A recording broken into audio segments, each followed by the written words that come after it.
شہر کے ایک خاموش اور پرسکون محلے میں اصغر نامی ایک شخص رہتا تھا۔ اصغر کی عمر اس وقت 50 سال کے قریب تھی، لیکن اپنی صحت، باقاعدہ ورزش اور جوانی میں کبڈی کا بہترین کھلاڑی ہونے کی وجہ سے وہ اپنی عمر کے باقی لوگوں سے کہیں زیادہ تندرست اور جوان دکھائی دیتا تھا۔ اصغر کا ایک ہی بیٹا تھا جس کا نام عاطف تھا۔ عاطف ایک محنتی اور شریف النفس نوجوان تھا جس کی شادی کو 4 سال کا عرصہ بیت چکا تھا، لیکن ان کے ہاں ابھی تک کوئی اولاد نہیں ہوئی تھی۔ گھر کے معاشی حالات کچھ خاص بہتر نہیں تھے اور آمدنی محدود تھی۔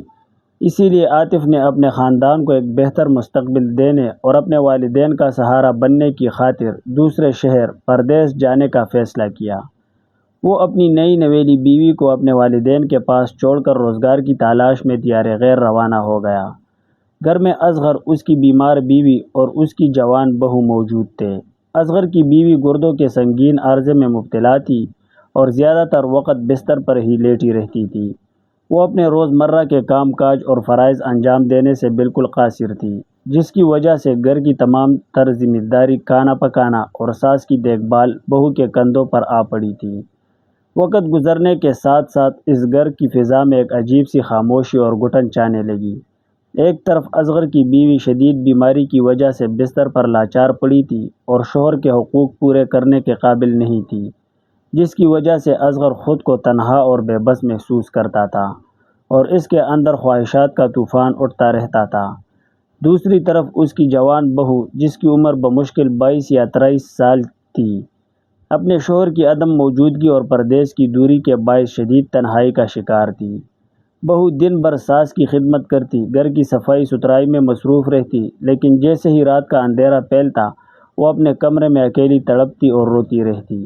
اپنے شوہر کی دوری اور تنہائی نے اس کی رنگت زرد کر دی تھی اور وہ دن بدن خاموش اور اداس رہنے لگی تھی۔ وہ کسی سے زیادہ بات چیت نہیں کرتی تھی، بس اپنے کام ختم کرتی اور فوراً کمرے میں جا کر دروازہ بند کر لیتی۔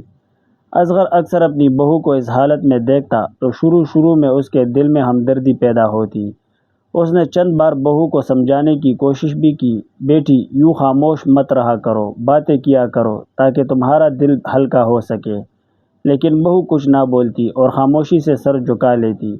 آہستہ آہستہ اصغر کے اندر کی ہمدردی نے ایک شیطانی اور ہوس پر مبنی رخ اختیار کرنا شروع کر دیا۔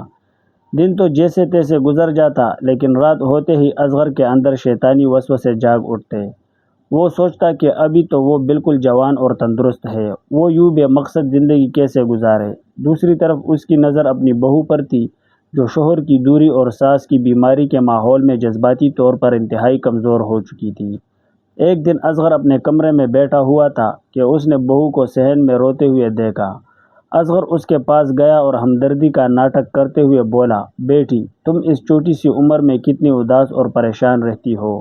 میں دیکھ رہا ہوں کہ تم بڑی جوانی میں بیوہ کی طرح زندگی گزار رہی ہو۔ اگر تم کہو تو میں عاطف کو خط لکھ کر یا فون کر کے واپس بلا لیتا ہوں تاکہ تمہاری زندگی میں خوشیاں واپس آ سکے۔ بہو کے دل میں اتنے عرصے سے جو دکھ چھپا ہوا تھا وہ دم گھٹنے لگا اور وہ پھوٹ پھوٹ کر رو پڑی۔ اس نے روتے ہوئے کہا، ابو جی، عاطف جب یہاں تھا تب بھی اس نے کبھی میری خوشیوں کا خیال نہیں رکھا۔ وہ تو بے پرواہ تھا اور اب پردیس جا کر مجھے بالکل بھول گیا ہے۔ میری جوانی اس ویرانی میں برباد ہو رہی ہے۔ بہو کے ان الفاظ نے اصغر کے اندر چھپے شیطانی نفس کو اور اشتعال دیا۔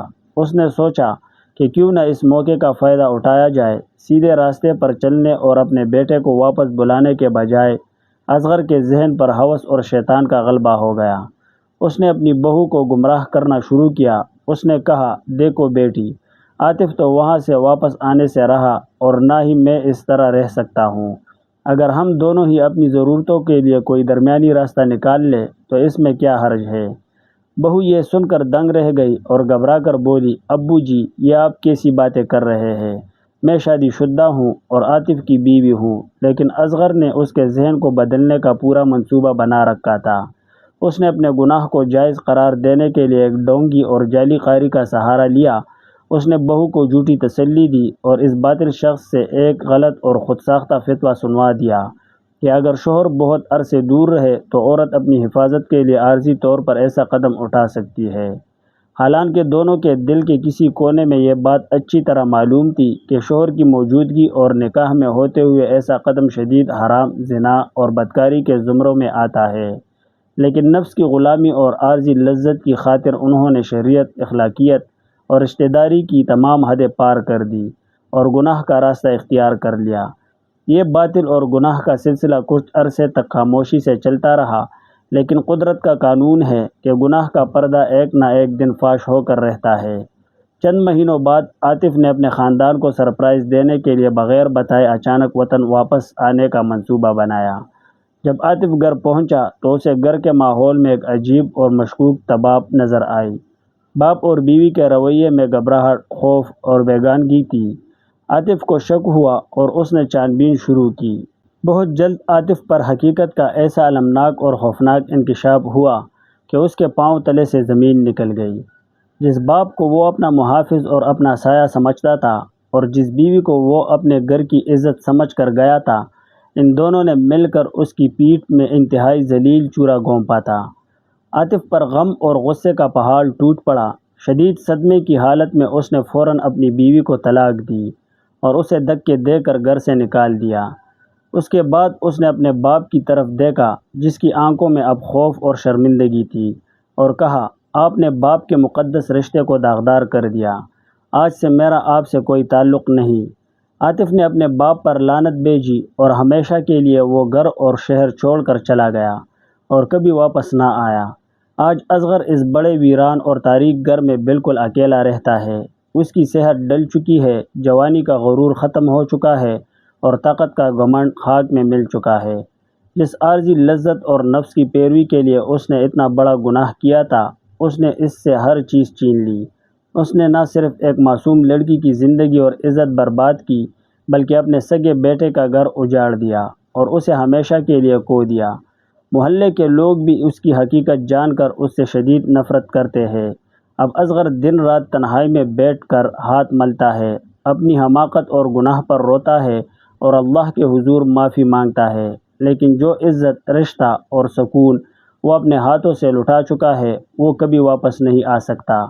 انسان کا سب سے بڑا دشمن اس کا اپنا نفس اور شیطان ہے، جو برائی کو خوبصورت بنا کر پیش کرتا ہے۔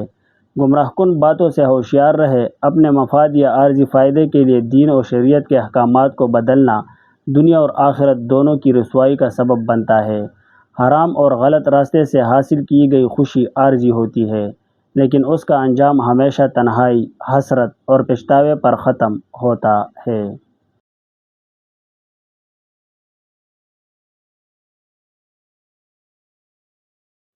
السلام علیکم دوستو، یہ تھی ہماری آج کی سبق آموز اور عبرتناک کہانی۔ ویڈیو پسند آئی ہو، ویڈیو کو لائک کریں، چینل کو سبسکرائب کریں، نوٹیفیکیشن آل کے نشان پر کلک کریں تاکہ آنے والی ایسی ہی عبرتناک اور سبق آموز کہانیاں آپ تک ملتی رہے۔ ملتے ہیں اگلی نئی ویڈیو میں، تب تک کے لیے خدا حافظ، اپنا خیال رکھیے گا۔